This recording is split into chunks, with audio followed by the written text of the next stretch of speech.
It had been a pretty good summer.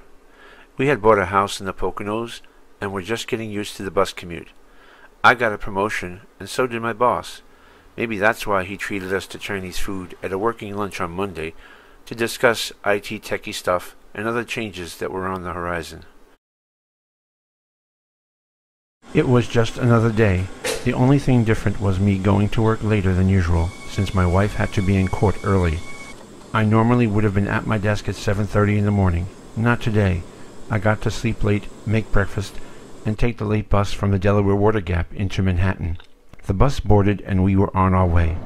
A short time into the trip, the driver made an unusual announcement. New York City is closed. I don't have any other information on this. We are returning to the Delaware Water Gap bus terminal.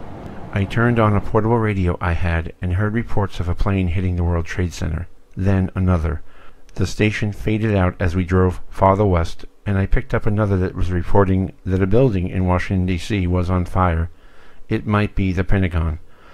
I started to get pages from people at my job. It sounded like no one really knew what was happening.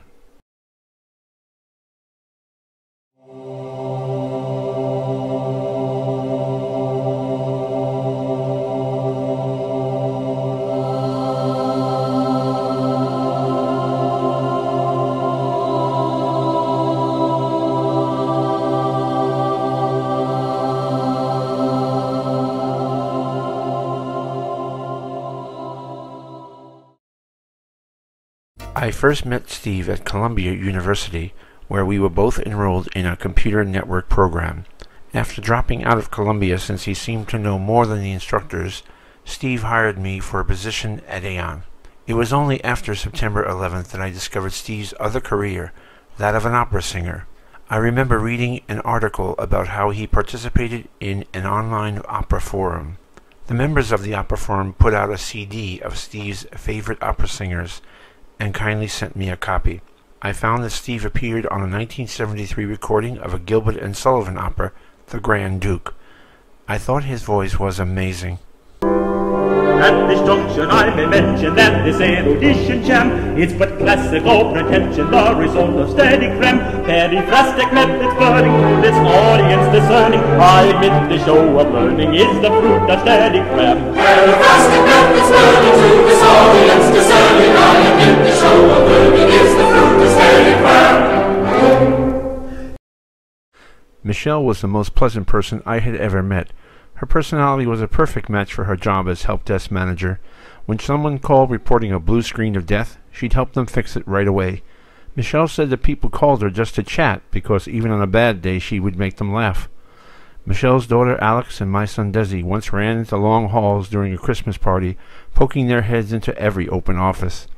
I found some pictures of Michelle, like this one as a big sister to her brothers Rodney and Travis, and one with baby Alexandra. I also contacted a friend from Michelle's childhood who had this to say about her friend. From an email from Desiree McKeating, a childhood friend. Michelle was straightforward, a wonderful singer. She won talent competitions in Texas as a child. Loved poetry, had notebooks full of poems she'd written. She was a typical Capricorn and very proud of the fact. Determined, tunnel-visioned, focused. She loved to dance and go dancing. She used to dance in her bedroom and sing in the car, but unlike mere mortals, she was never embarrassed by it. If someone walked in or overheard, she'd just dance more and sing louder. My wife Susan met Felicia in 1985 while attending Brooklyn Law School. Felicia and her children, Joe Jr. and Rebecca, came for a visit to see our home in Pennsylvania in the summer of 2001. I remember Felicia saying that we had achieved the American dream. Felicia survived that day, walking barefoot across the Brooklyn Bridge, her shoes lost as she ran from the dust cloud that enveloped lower Manhattan. Felicia soon developed a cough that wouldn't go away. She died suddenly on February 10th, 2002. The city medical examiner recently found that the dust was responsible for her death. There is a memorial in Staten Island where Felicia lived. I went there recently to place some flowers next to her portrait. I met with Joe Jones and his daughter Rebecca. Masa Sono's design, Postcards, was chosen from nearly 200 submissions. I interviewed Masasono, who spoke about his design and how he met with families to create a line profile for the memorial. There's sort of a profile there on the picture to the, but it was really well done. I mean, when I saw the profile, I recognized it. It looked like Felicia. And then they picked the project.